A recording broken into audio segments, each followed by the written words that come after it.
Komið sæl og velkomin til leiks í nýjundu ferð á áskorunarmótinu. Renna yfir í gang mála hér í dag. Jan Nepomniachtchi aftur með 5 minningar fyrir umferðina, 2 með 4,5, Fabiano Caruana og Maxime Vachier-Lagrave og svo Anish Giri með 4 minningar. 1 minningi eftir Nepomniachtchi. Við skoðum stöðuna í lokin. Grisju Kvitt á móti Nepomniachtchi. Og við fáum hérna grunnfeldin, D5 og uppskiptaafbrigði. Svo kallað það skiptir upp öllu hérna, þetta er C3. En ólíkt mörgum uppskiptaafbrigðum þá er þetta nú ekki beint kannski jafnteflislegt á sama hátt, þar sem að peðastan er ekki samhverf. Koma skemmtilega skákir úr þessu þótt að leiði 80 jafnteflis. Hérna er biskup E2 algengast og svart getur dreipið hérna á skáka A5 og hvítur fórnar oft þessu peði hérna fyrir skjóta liðskipan. En já, hérna eftir hókunina, en Grisjuk velur að leika H3 og fáum svona aðeins öðruvísi stöðu hérna eftir D5, dreipa C3 með skák og biskup D2. Það er svartur að þynga uppskipti þar sem að ég har einfallega 2 með nonni, einlega til að tapa ekki manni og dreipa D2 og sátt að gefa peði tilbaka þar sem annars gæti hvíti verið fljótur að koma til sókn með drottningu riddara og jafnvel nota hálflínuna. Þannig að við losna við riddara. Hvítur tekur, en tekur ekki að D4. Vantanlega það kem ekki óvart að vera nokkuð þekkt. Svarturleikurinn E6 bara reynir að jafna tablið, hvítur eftir að róka. Þannig að Grisjuk frekar ná skjótur í liðskipan. Fórnar þessu peði í rauninni því að svartur valdana og Grisjuk reynir ekki að vinna strax. Leikurinn F4 og eftir þetta skiptir það með þessu upp á drottningun. Eftir að fá hérna pressu á F-línunni, 2-faldar F-línunni, en er raun peð undir í augnablikinu. Þetta peð ætti nú að vinnast, en það gæti líka reynst tímkeft ef allt klikkar. Hérna byrjar Nepo að tefla að krafti, það byrjar svona að reyna að fá mótspil, biskup D7, ekki tími til að drepa F7, hróku C8 setur á biskupinn, biskup B5 setur á hrókin og A5. Valdar F7 taktíst, ef við drepum á F7, kemur hróku C1 skák, kongur H2 og A4, biskupinn rangar reit. Og best þess að hvítur geti gert er að skipta upp í hróksandarp sem er meira sér verra á hann. Þannig að D6, kemur biskup C4 og ef hvítur er bara C4, þá skiptist upp á öllu. Þannig að hann ákvað að reyna eitthvað með hrókut upp á F7, en þetta er skiptamennsfórn, en eins og í gær, þá þorði Nepo ekki. Tölvuna meta þetta aðeins betur á svartan, dreipið og kongur H8 réttum tíma. Svartur er líka með trompana í D-peðinu, tölvuna sé aðeins betra, en Grisjuk var að tefla svipa endtafli gær með þá voru hendur hinn með við borðið. Þannig að Nepo hefur kannski haldið að það voru hugmyndir sem voru svona ferskar í kollinum á Grisjuk, eitthvað slíkt. Hann ætlaði að skipta upp hérna og eftir það þá voru við hérna snögg uppskipti á öllu og við fengum hróksandarp, þetta var svona meira minna semi-þinga lítið að gera, skipta upp á öllu og dögt jættefli hérna hjá Grisjuk og Nepo. Nú Caruana sem hann góðan sigur í gær, hann fekk svarta móti rússanum, Alexenko oft svona talinn skarpur í byrjunum, fáum henni ítalska leikinn, allt svona nokkuð þekkt hérna, nema hvað að riddara snýr tilbaka á C6 með press á D4 og hérna kemur nýjungi á Alexenko, leikur biskup A2, fórnar þessu peði hérna, færi staðinn parið. Ef að svartur leikur þessum biskup undan, þá bara dreipið hérna og hvítur fær sitt peða með bara svona vill. Þannig að Caruana tók áskorunni, drapa C3, fórnar svo peða C2, kannski var nú ekki hrifin á því í lýsingum á chess24 og svartur er líklegt að taka á B6. Hvítur fær núna ansi sterkan biskup hérna og Caruana vildi strax losna við biskupparið, þannig að hann skiptir upp á þessu hvítrita biskup og fórnar svo hérna peði tilbaka. Gefur þetta B6 peð en fær í staðinn fína stöðu. Ef dreipið henni þetta er C5 og þessi drottningar mögulega einhverju vandræðum að komast tilbaka, opin bílinn og fleira, þannig að fer tilbaka og svartur fekk núna fína sóknarstöðu á kóngsvæng, fór á stað hérna með G5 og byrjaði að dobla. Hefði mögulega mátt dreipa þetta peð hérna á A4. Herri, það var uppskipti hérna og nú er Fabiano tilbúin að dreipa hann A4 og gerir það.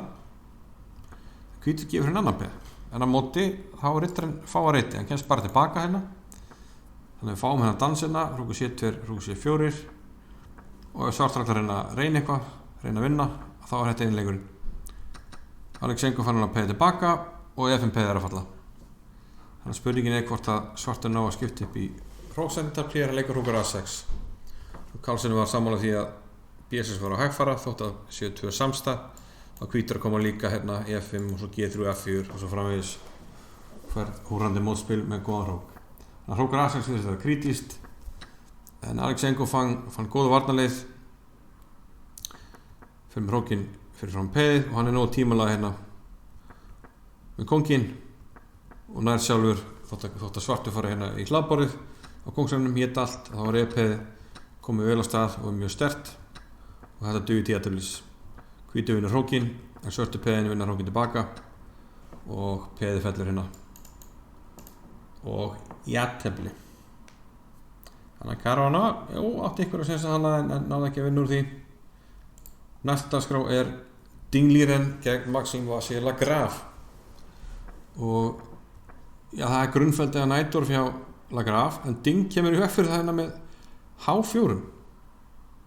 Við grunar að D5 getur erfiðari hérna út af einhverjum H5-lengjum. Allavega, þá fer MVL ekki grunnfeldina, hann leikur byrsu G7 og við fáum kóngsindura.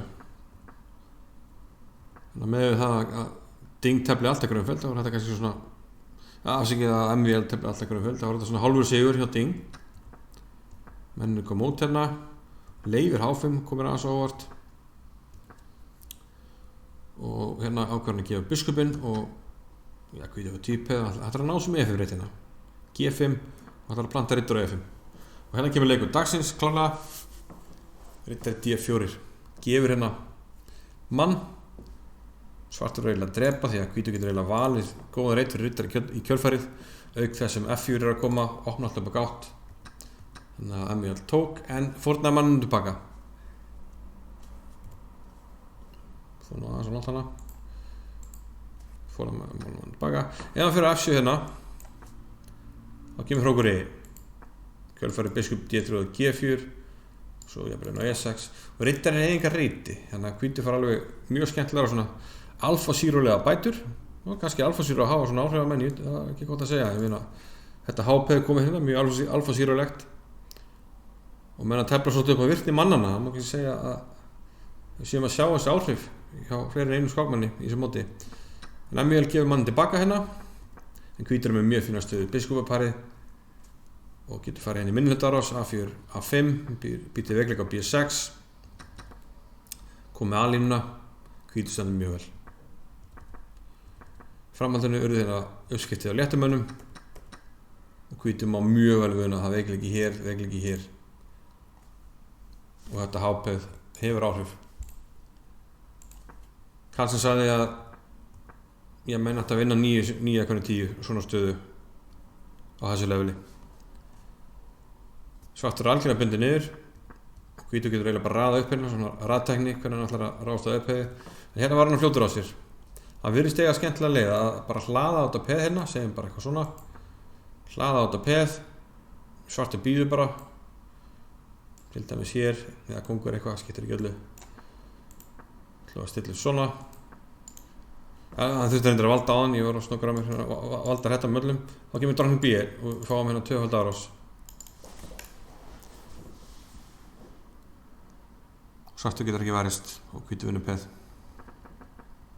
staðleikur á D6 sem er mjög freistandi en þá var MVL tilbúin með hrókur E6 og vinnur þetta D-peð það er gríðarlega mikilvægt þá var hann svona nokkur veginn out of the woods að vissulega með verið kóng en næra verjast þeir teldu heila 40 leiki viðbútt þar sem það nánast ekkert gerist nema Ding bara svona að reyna að sjá hvort að MVL leiki af sér þannig við viljum ekki svona velta þessu leikjum mikið fyrir okkur þeir komu bara mikið af endurtekningum 2-földum endurtekningum en ekki 3-földum fyrir alveg í blá lokin skák svo kemur skák hérna A7, A1 tilbaka alltaf endtekið 2 þannig að Ding reyndi allt hvað hann gat en það var einfallega ekkert í boði í stöðunni og hérna verða fleiri uppskipti og loks eftir drapið það var settu menn sig við þráskákina og jafntefli varð niðurstaðan.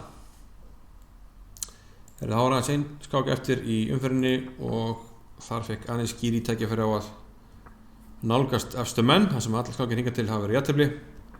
Hann beitti hérna Catalan. Þetta allt saman þekkt. Aðalínan hérna, ég held þess að drepa C4, nei fyrir ekki, já drepa C4, en A4 verðist að tekið yfir. Dróttum við C4 mjög algengt líka, en A4 er svona orðið vissildag í dag. Þetta C3 kemur hérna, uppskipti. Þessi típi er ekkert svo slæm, þar sem að hvítur eru bara með gott vald hér og svartur er ekkert að nýta sér típiðið neitt. Styrkir bara miðbörði á hvítum. Þetta er E5, sterkur hittari. C6, H3, þetta reynist þarna nýjung. Valli einhverjar tölvustúderingar þar sem það er svona mikið sérstök hugmynd bakveita. Þetta er bara svona framtíðarleikur að búa til reit og koma veg fyrir svartur að aðganga G4 framtíðinni. Hérna kemur leikur sem kannski veikir stöðuna þess að veikir hérna B4 reit og það eftir að kosta hérna fyrir svartan. Hérna verður auðskipti, hvítur frá dílununa og kannski þessi leikir ég veit ekki, þetta er svona einhver mentun en drottningi verður svolítið utagátt hérna í framhaldinu. Hérna er hérna B4 og kemur drottningin á B5, sjáum hvað þessi reitur farin að skipta máli, það verður kaup hérna og hvítur tekur áfram línuna. Og það er alltaf svolítið erfitt fyrir svartan að gera eitthvað, ef hann alltaf hér þá getur við skipt upp, þá er A5 moni. Ok, þannig að hann leikur bara einhverjum biðleik hérna, H6, kemur drottninginni. Nú er drottningin allar í kaupin, þá er hún í B7. Ef hrókurinn allar að gera eitthvað, þá er hún í F7. Þannig að hann getur hreyft rittarann. Og hérna er bara vandræði með að leika og leikur í F7. Ef hann fyrir aftur á D5 núna, þá getur komið F5 kannski. Þannig að leikur hann í G6. Líklegast hefði hann getað reynt að ná mótspil hérna með drottningunni. Hefði mögulega dugað til, en G6 er of veikur. Þetta veikir kóngstöðuna, nú getur hann alls ekki lengi rittari D5 og þetta með G6, svo er hann í E6 sem er skák með drottningu, drepa rittarann. Hann er vant að leikir, ég sjá það, nú leikur hann H5, munkur H2, hann er vandræðan. Getur vel ekki treyft. Og nú er mér sem meiri vandræði sko, að því að ef hrókurinn fer eitthvað, til dæmis D8, þá getur komið drottning E7, sett á rittarann og F7, við völdum ekki bæði. Kongur G7, en nú lappar hann inn í þessa leppur hérna sem er helviti leiðileg og nú fjarar hratt undan fæti. Drottning B2, skemmtileg reitur sem að bjóð til með þessum B3 leik og nú opnar hann B-línuna, virkja mennina upp á 10 hérna, tekur B-línuna, far B7-peð, komin á 7. og svartur far engum vörnum við komið hérna, 2 á 7. vinnur F7-peð og er að fara að fráskáka og líklega bara jafnvel móta. Þannig að Wang Hao gafst upp. Þannig að gríðarlega mikilvægur sigur fyrir hann Giri.